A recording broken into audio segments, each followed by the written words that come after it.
ಹೀನ ಕೃತ್ಯ ನಡೆದಿದೆ ಧರ್ಮಸ್ಥಳದ ಅರಣ್ಯ ಪ್ರದೇಶದಲ್ಲಿ ಅನ್ನೋದು ಮುಸುಕುದಾರಿಯ ಆರೋಪ ಆಗ್ತಾ ಇದೆ. ಈ ಆರೋಪದ ಬೆನ್ನಲ್ಲೇ ಸರ್ಕಾರ SIT ರಚನೆ ಮಾಡಿತು.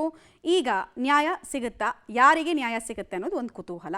ಉನ್ನತ ಮಟ್ಟದ ತನಿಖೆಗೆ ಸೂಚನೆಯನ್ನು ಕೊಟ್ಟಿದ್ದೀವಿ ಅಂತ ಗೃಹ ಸಚಿವ ಪರಮೇಶ್ವರ್ ಸ್ಪಷ್ಟಪಡಿಸಿದ್ದಾರೆ. ಶವಗಳ ಹೂತಿಟ್ಟ ಪ್ರಕರಣವನ್ನು ಮಾತ್ರ ವಿಶೇಷ ತನಿಖಾ ತಂಡ ತನಿಖೆ ನಡೆಸುತ್ತೆ.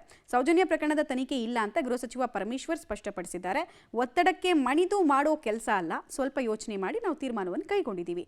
ತನಿಖೆಯಲ್ಲಿ ಏನು ಬರುತ್ತೆ ಅದು ಕಾದು ನೋಡೋಣ ಅಂದಿದ್ದಾರೆ. ದಕ್ಷಿಣ ಕನ್ನಡ ಜಿಲ್ಲಾ ಉಸ್ತುವಾರಿ ಸಚಿವ ದಿನೇಶ್ ಗುಂಡೂರಾವ್ ಪ್ರತಿಕ್ರಿಯಿಸಿ, ಸೌಜನ್ಯ ಇರಲಿ, ಬೇರೆ ಅತ್ಯಾಚಾರ ಹತ್ಯೆಗಳ ಪ್ರಕರಣನೇ ಇರಲಿ, ನ್ಯಾಯ ಸಿಗುತ್ತೆ. ತನಿಖೆಯಿಂದ ಯಾರೂ ಪ್ರಭಾವಿಗಳನ್ನು ರಕ್ಷಣೆ ಮಾಡೋದಕ್ಕೆ ಸಾಧ್ಯ ಇಲ್ಲ. ಧರ್ಮಸ್ಥಳದ ತೇಜೋವಧೆ ಮಾಡೋದು ವಿನಾಕಾರಣ ಬೇಡ ಅಂತ ಆಗ್ರಹಿಸಿದ್ದಾರೆ. ವ್ಯಕ್ತಿ ಕಂಪ್ಲೇಂಟ್ ಕೊಟ್ಟಿದ್ದು ಮ್ಯಾಜಿಸ್ಟ್ರೇಟ್ ಮುಂದೆ 164 ಸ್ಟೇಟ್ಮೆಂಟ್ ಕೂಡ ಮಾಡಿದ್ದಾರೆ. ವಿವರವಾದಂಥ ವರದಿನ ಕೊಡಿ ಅಂತೇಳಿ ನಾವು ಹೇಳಿದ್ದು. ಇದರಲ್ಲಿ ಸರ್ಕಾರ ಏನು ಮುಚ್ಚಿಟ್ಕೊಳ್ಳೋ ಅಂಥದ್ದೇನಿಲ್ಲ, ಅಥವಾ ಸರ್ಕಾರಕ್ಕೆ ರಕ್ಷಣೆ ಮಾಡಬೇಕು ಯಾರನ್ನಾದರೂ ಅನ್ನೋದು ಕೂಡ ಏನಿಲ್ಲ. ನ್ಯಾಯ ದೊರಕಬೇಕು ಅನ್ನೋದು ಅಷ್ಟೇನೇನು. ಮುಖ್ಯಮಂತ್ರಿಗಳು, ನಾನು, ನಮ್ಮ DG ಅವರೆಲ್ಲರೂ ಕೂಡ ಮಾತಾಡಿ DG ಅವರಾಗಿರ್ತಕ್ಕಂಥ ಮೊಹಂತಿ ಅವರ ನೇತೃತ್ವದಲ್ಲಿ SITಯನ್ನು ಮಾಡಿದ್ದೇವೆ. ನೂರಾರು ಅಂತ ಹೇಳಿದ್ದಾರೆ. ಏನು ಆಗಿದೆ ನಿಜಾಂಶ ಹೊರಗೆ ಬರಬೇಕು, ಹೂತಾಕಿರೋ ಸ್ಥಳಕ್ಕೆ ಹೋಗಬೇಕು, ಫೊರೆನ್ಸಿಕ್ ಎಲ್ಲ ತನಿಖೆಗಳಾಗಬೇಕು. ನಾವು ಸುಮ್ಮನೆ ಯಾರೊಬ್ಬರ ಮೇಲೆ ಇದನ್ನು ಆರೋಪ ಮಾಡುವಂಥದ್ದಾಗಲಿ ಸಾಧ್ಯ ಇಲ್ಲ. SIT ಮೇಲೆ ನಮಗೆ ವಿಶ್ವಾಸ 100ಕ್ಕೆ 100 ಇದೆ.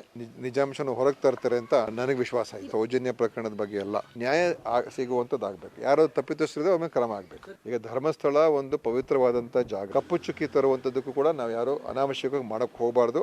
ಯಾಕೆಂತ ಹೇಳಿದ್ರೆ ಆ ಥರ ಪ್ರಶ್ನೆ ಉದ್ಭವನೂ ಆಗೋದಿಲ್ಲ. ಇದು ಇವತ್ತು ಸಾರ್ವಜನಿಕ ವಲಯದಲ್ಲೂ ಕೂಡ ಬಹಳಷ್ಟು ಚರ್ಚೆಗಿರುವಂಥದ್ದು. ತನಿಖೆ ಯಾವ ರೀತಿ ಮಾಡ್ತಾರೆ, ಹೇಗೆ ಮಾಡ್ತಾರೆ, ಎಲ್ಲ ವಿಷಯಗಳು ಕೂಡ ಹೊರಗೆ ಬಂದೇ ಬರ್ತದೆ. ಮತ್ತೆ ಮುಚ್ಚಾಕುವಂಥ ಪ್ರಶ್ನೆ ಬರೋದೇ ಇಲ್ಲ. ಇದರಲ್ಲಿ ಇದರ ದೊಡ್ಡವರು ಚಿಕ್ಕವರು ಅಂತ ಅಲ್ಲ, ತಪ್ಪು ಮಾಡಿದಾರಾ ಇಲ್ವಾ ಅಷ್ಟೇ ನೋಡಬೇಕು.